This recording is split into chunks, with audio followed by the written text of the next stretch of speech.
ఇద్దరు రాజకీయ నాయకులు కలుసుకున్నప్పుడు సహజంగానే వారిద్దరి మధ్య రాజకీయపరమైనటువంటి అంశాలే చర్చకొస్తాయి. జగన్మోహన్ రెడ్డి గారు కేసీఆర్ గారిని కలిసిన తర్వాత వారిద్దరి మధ్య ఏం జరిగి ఉంటుంది, ఏ అంశాలు ప్రస్తావనకు వచ్చి ఉంటాయి అనే దాని మీద రకరకాల విశ్లేషణలు వినపడుతున్నాయి.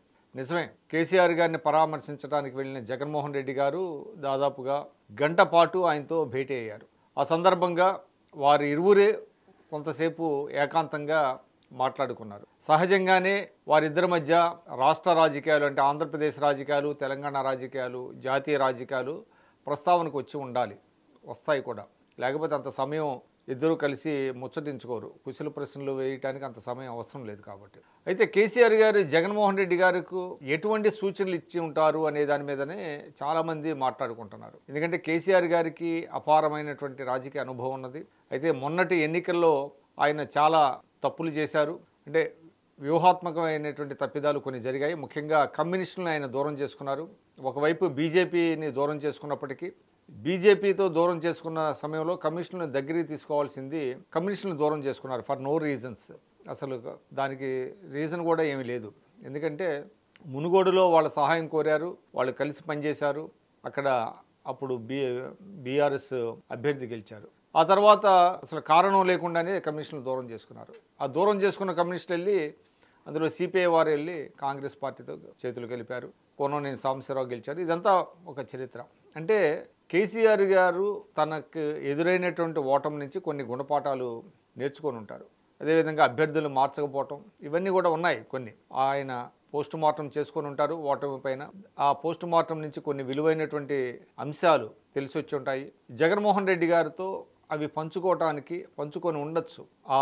ఏదైతే తను తప్పులు చేశారో ఆ తప్పులు జగన్మోహన్ రెడ్డి గారు ఆంధ్రప్రదేశ్లో చేయకుండా ఉండటానికి ఆయన కొన్ని సలహాలు సూచనలు ఇచ్చి ఉండొచ్చు. అయితే జగన్మోహన్ రెడ్డి గారు ఇప్పటికే ఆంధ్రప్రదేశ్లో తాను అభ్యర్థుల విషయంలో కొంత కసరత్తు చేస్తున్నారు. ఇప్పటికే దాదాపు 35 నియోజకవర్గాల్లో అభ్యర్థులు మార్చారు. ఇటు రీషఫుల్ చేశారు. ఇక వారిద్దరి మధ్య దేనికి సంబంధించి చర్చలు ఉండి ఉంటాయంటే షర్మిల గారు కాంగ్రెస్ పార్టీలో చేరటం, సొంత చెల్లెలు. ఆ కాంగ్రెస్ పార్టీ ఇప్పుడు ఆంధ్రప్రదేశ్లో బలోపేతం కావడానికి తగినటువంటి కార్యాచరణ ప్రకటించడం జరుగుతుంది. ఆ కార్యాచరణలో ఖచ్చితంగా తన ప్రభుత్వంపై అది బహుశా జగన్మోహన్ రెడ్డి గారిని కలవరపరుస్తున్న అంశం అయి ఉండాలి. ఎందుకంటే చంద్రబాబు నాయుడు గారు విమర్శించినా లేదా పత్రికలు విమర్శించినా ఇప్పటి వరకు కూడా ఆయన కొట్టిపారేస్తున్నారు. గతంలో మీరేం చేశారు, మీకంటే మేము బాగా చేశాము అని, లేకపోతే కావాలని కొన్ని పత్రికలు కక్షగట్టి తన మీద మాట్లాడుతున్నాయి, రాస్తున్నాయి అని చెప్పటానుకుంటూ వస్తున్నారు. కానీ ఇప్పుడు సొంత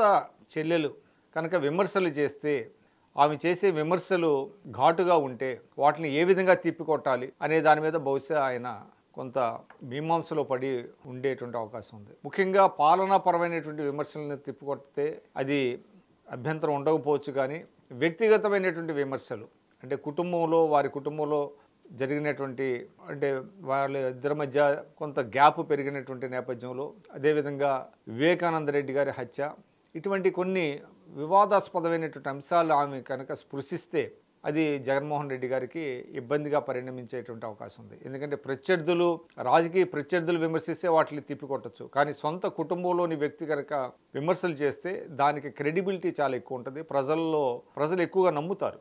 బహుశా జగన్మోహన్ రెడ్డి గారు ఆ అంశం మీద ఆయన ఎక్కువగా దృష్టి పెట్టి ఉండొచ్చు. దాని మీద కేసీఆర్ గారి సలహాలు కోరి ఉండొచ్చు. అదేవిధంగా ఇక్కడ సెటిలర్స్ విషయంలో కూడా ఇక్కడ పరిణామాలు ఏ విధంగా ఉన్నాయి. ఎందుకంటే ఇక్కడ హైదరాబాదులో సెటిల్ అయినటువంటి వాళ్ళు చాలామంది కూడా టీఆర్ఎస్కి ఓట్లు వేశారు, కాంగ్రెస్కి ఓట్లు వేయలేదు, బీజేపీకి ఓట్లు వేయలేదు. ఎందుకంటే జీహెచ్ఎంసీ పరిధిలో బీఆర్ఎస్కి అద్భుతమైనటువంటి మెజారిటీ వచ్చింది. ప్రతి ఎమ్మెల్యేకి చాలా గణనీయమైనటువంటి సంఖ్యలో మెజారిటీ వచ్చింది. ఈ నేపథ్యంలో కేసీఆర్ గారి సలహాలు సూచనలు జగన్మోహన్ రెడ్డి గారు స్వీకరించి ఉండాలి. ఏదేమైనప్పటికీ వారిద్దరి మధ్య భేటీ పరమైనటువంటి ప్రాధాన్యతను సంతరించుకుంది. ప్రస్తుతం చూసినట్లయితే దేశంలో ఇటు వైఎస్ఆర్సీపీకి కానీ అటు బీఆర్ఎస్కి కానీ స్నేహహస్తం అందించేటువంటి పార్టీలు ఏవీ లేవు. ఎందుకంటే వైఎస్ఆర్సీపీ అటు ఎన్డీఏలో భాగస్వామి కాదు, ఇండియా కూటమిలో కూడా భాగస్వామి కాదు. అదేవిధంగా బీఆర్ఎస్ కూడా ఎన్డీఏలో భాగస్వామి కాదు, ఇండియా కూటమిలో కూడా భాగస్వామి కాదు. ఇది ఒక విచిత్రమైనటువంటి పరిస్థితి. కనుక పరస్పరం సహకరించుకోవటానికి ఈ రెండు పార్టీలు నాన్ ఇండియా కూటమి పార్టీగా అది వైఎస్ఆర్సీపీ, అదేవిధంగా బీఆర్ఎస్ కూడా నాన్ ఇండియా నాన్ ఎన్డీఏ పార్టీగా ఈ రెండు పార్టీలు కూడా ఎన్నికల్లో సహకరించుకోవటం అనేటువంటిది సహజం. కానీ ఆ సహకారం ఏ స్థాయిలో ఏ రీతిలో ఉంటుందనేటువంటిదే చూడాల్సిన అవసరం.